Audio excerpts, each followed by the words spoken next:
क्या आपने ये रिसेंट पॉडकास्ट देखा है जहाँ पे ब्रायन जॉनसन आए थे? अगर आपको पता नहीं कि ब्रायन जॉनसन कौन है तो मैं आपको बताता हूँ अभी। तो ब्रायन जॉनसन एक अमेरिकन एंटरप्रेन्योर है जो कि ब्रेन ट्री के फाउंडर भी है और केनल एंड न्यूरो टेक्नोलॉजी के भी फाउंडर है और ये ह्यूमन मोटिलिटी के ऊपर भी रिसर्च कर रहे हैं। अगर आप इनके चैनल पे जाओगे तो आपको बहुत सारे ऐसे वीडियोस मिलेंगी जो कि शायद आपको थोड़ी सी बिजार लग सकती है, बट ये सब वो अपने इमोर्टलिटी के रिसर्च पर्पज के लिए ही कर रहे हैं। चलिए वापस पॉडकास्ट पे आते हैं। तो ब्रायन जॉनसन जो है वो इंडिया में आए थे एक पॉडकास्ट करने के लिए। उन्होंने मेरे हिसाब से मुंबई और दिल्ली विजिट किया था और इस पॉडकास्ट में पोल्यूशन के बारे में, ह्यूमन हेल्थ के बारे में बात की जाती है। आप चाहो तो ये पॉडकास्ट पूरा देख सकते हो। पर कुछ टाइम के बाद ब्रायन को थोड़ी सी घुटन सी होती है और वो एक मास्क की रिक्वेस्ट करता है। And then after almost 1 hour वो उनसे रिक्वेस्ट करता है कि उसको जाना पड़ेगा। ब्रायन ने कहा कि उसको उस जगह पे घुटन सी हो रही थी, उसको ऐसा लग रहा था कि उसके लंग्स में जलन हो रही है। मैं बता दूं ये इंडिया के एक 5 स्टार होटल में ये पॉडकास्ट रिकॉर्ड किया गया था जहाँ पे एक एयर प्यूरिफायर भी था। अब कुछ लोग कहोगे कि यार ये तो दिखावा कर रहा है, ऐसा थोड़ी ना होता है। तो देखो, मैं जानता हूँ कि बॉडी के पास इतनी कैपेबिलिटी है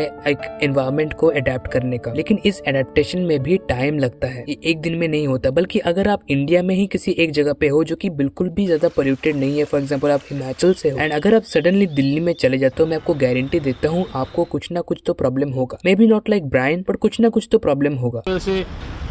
और पराली के लिए तो वहाँ से पहले ही वहाँ से रोक के चलना चाहिए। धुआं जो सारे धुआं ही धुआं है, वैसा नहीं है। ये सब धुंधली सारा धुआं ही धुआं आ रहा है, ये पराली का धुआं आ रहा है सारा।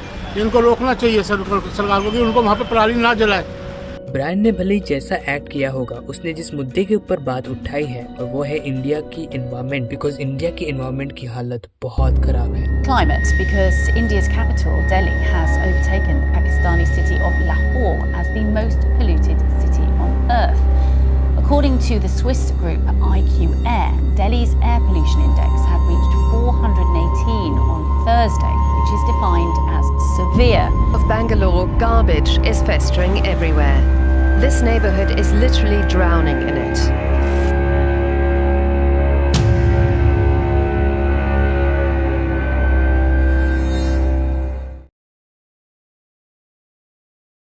As of February 8, 2025, the National Air Quality Index is categorized as poor with a PM 2.5 concentration of 39 micrograms per cubic meter and PM10 at 93 micrograms per cubic meter. अगर सीधे शब्द में बोलूं तो हमारी एयर की कंडीशन खासकर दिल्ली में बहुत ज्यादा खराब है और ये इतनी ज्यादा खराब है कि माना जाता है कि अगर आप दिल्ली में एक सांस लेते हो तो वो 44 सिगरेट्स पीने के साथ समान है। धुंध की मोटी परत छाई है। सांस के साथ शरीर में प्रवेश करने वाले प्रदूषण तत्व खतरनाक स्तर पर पहुंच गए हैं। जानकार बताते हैं कि इस समय दिल्ली में सांस लेने पर दिन भर में 40 सिगरेट के बराबर धुआं शरीर के भीतर जा रहा है।